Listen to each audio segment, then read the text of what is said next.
SCP-352, Baba Yaga. Object Class, Keter.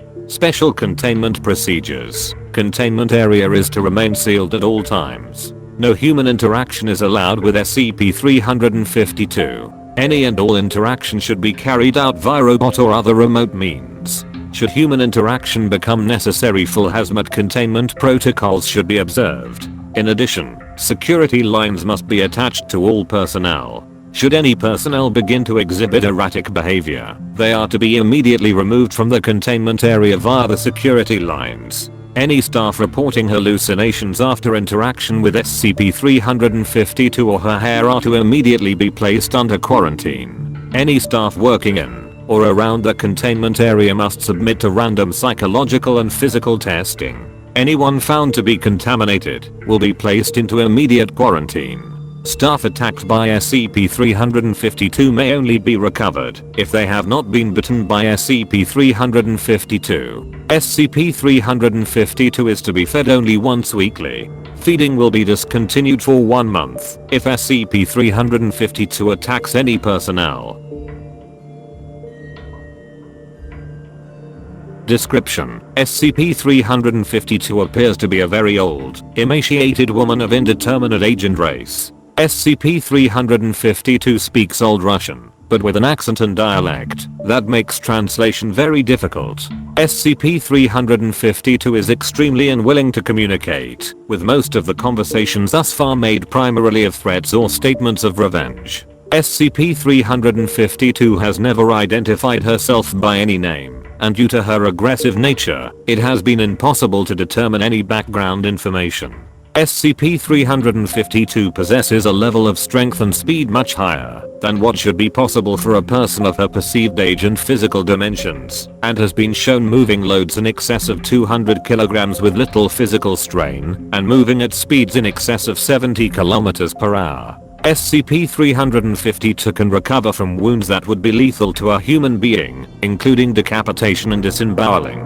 This regeneration can take between several days to several weeks, depending on severity. Internally, SCP-352 appears to be a normal human woman, with muscles, bones, and organs in a state consistent with advanced age. Testing done on tissue samples has been inconclusive.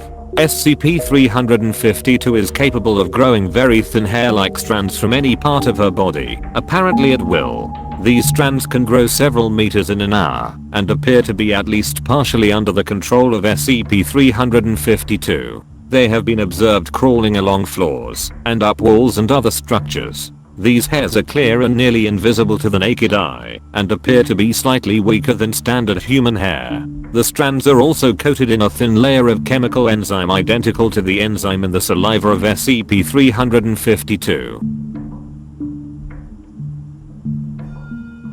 SCP-352 produces an enzyme that is most concentrated in the saliva and hair, but is present in all bodily tissues of SCP-352.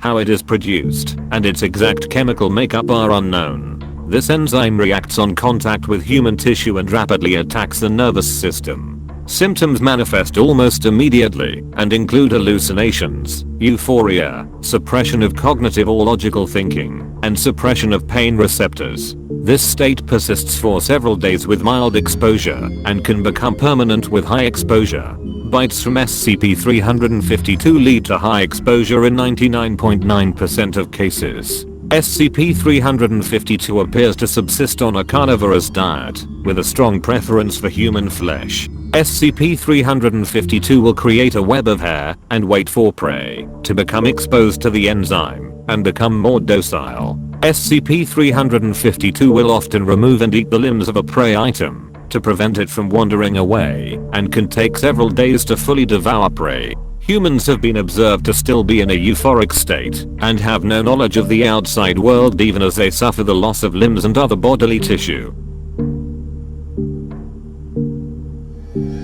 Addendum. Notes on recovery. SCP-352 was recovered in southern Russia, near the town of Data expunged. Reports of an enchanted forest and a witch who had caused several deaths were initially ignored, until reports of the witch being found and captured began to surface. When Foundation agents responded, the town was found deserted.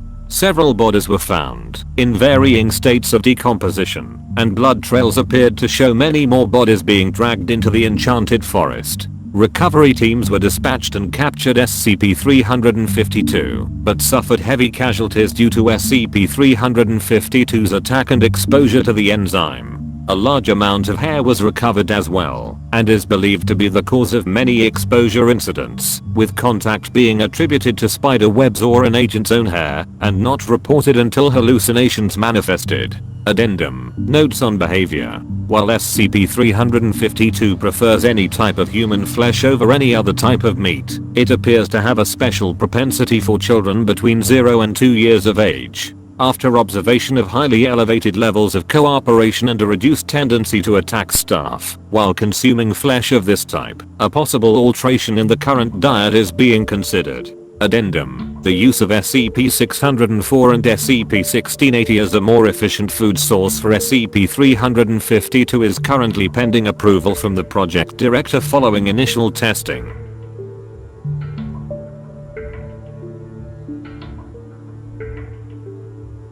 End of file.